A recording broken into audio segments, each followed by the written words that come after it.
नमस्कार भाइयों और बहनों, स्वागत है आपका जंगली मेडिसिन में। आज रक्षाबंधन है, एक ऐसा पर्व जो सिर्फ बहनों की कलाई पर बंधी एक डोरी नहीं, बल्कि प्रेम, रक्षा और विश्वास का प्रतीक है। लेकिन क्या आप जानते हैं कि प्रकृति में भी एक ऐसी लता है जिसके फूल को देखकर लगता है जैसे कुदरत ने खुद राखी को आकार दिया हो। ईश्वर जब इस धरती की रचना कर रहे थे तब उन्होंने कुछ ऐसे पौधे बनाए जिन्हें देखकर आज का विज्ञान भी चौंक जाता है। इन्हीं अद्भुत वनस्पतियों में से एक है राखी फूल की लता। इसे राखी फूल इसलिए कहा जाता है क्योंकि इसके फूलों की बनावट एकदम वैसी ही है जैसी राखी की होती है, गोल, सुंदर, रंगीन और आकर्षक। ये एक सदाबहार लता है जो संपूर्ण भारत में पाई जाती है। इसके फूल नीले रंग के होते हैं, लेकिन इसकी कुछ प्रजातियों में लाल और सफ़ेद फूल भी देखने को मिलते हैं। इस लता को कई नामों से जाना जाता है। कोई इसे झुमका लता कहता है, कोई कृष्ण कमल, कोई घड़ी फूल, तो कोई पांडव कौरव पुष्प। आपके क्षेत्र में इस लता को क्या कहते हैं और क्या आपने कभी इसे देखा है या अपने बगीचे में लगाया है? अगर हाँ, तो कृपया कमेंट्स में ज़रूर साझा करें। इस लता की एक खास बात यह है कि ये सिर्फ खूबसूरत ही नहीं, बल्कि इसकी बनावट भी बहुत रहस्यमयी मानी जाती है।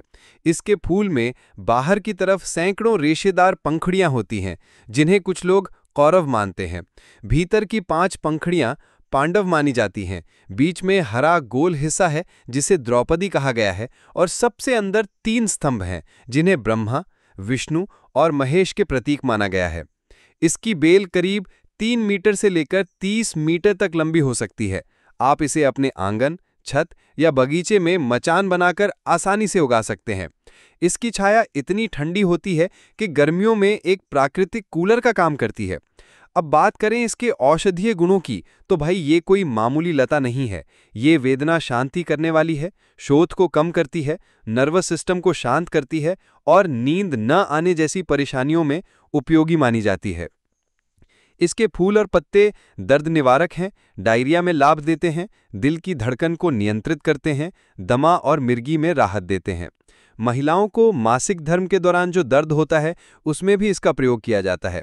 इसकी चाय उन लोगों के लिए भी उपयोगी है जो किसी नशे की आदत को छोड़ने की कोशिश कर रहे हों, क्योंकि ये विड्रॉल सिम्टम्स को कम करती है।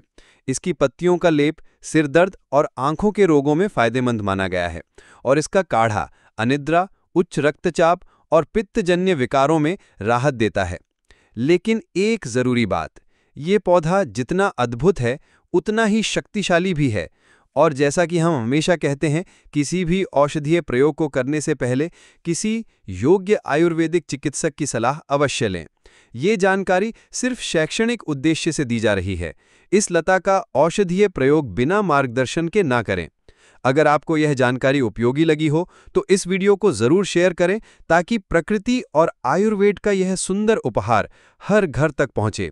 और हाँ, अगर आपने अब तक हमारे चैनल जंगली मेडिसिन को सब्सक्राइब नहीं किया है तो कर लीजिए, ताकि ऐसी ही ज्ञानवर्धक और जीवनदायी जानकारी आप तक लगातार पहुंचती रहे। फिर मिलते हैं एक नई औषधीय वनस्पति के साथ, एक नई खोज के साथ। तब तक के लिए नमस्कार। जय आयुर्वेद।